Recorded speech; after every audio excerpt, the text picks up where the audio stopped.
All right, we're working on this Plymouth satellite here, and we're dealing with some exhaust leaks. We took this manifold off. You see this black soot. This is exhaust leaking out. We thought it was the gaskets, but we got another manifold, had it machined and milled. We painted it, installed it, and within minutes we've got a leak. These circular dots here of soot.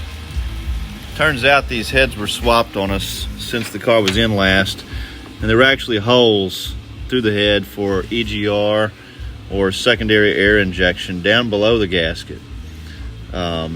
Engine that these cylinder heads came off of was later in production after the emissions became more stringent. And so what we've just done is we've welded these holes up now that we found them. Didn't realize they existed because they shouldn't have existed in 1973, but these are later castings. So somebody else missed that when they put the engine together, and hopefully this will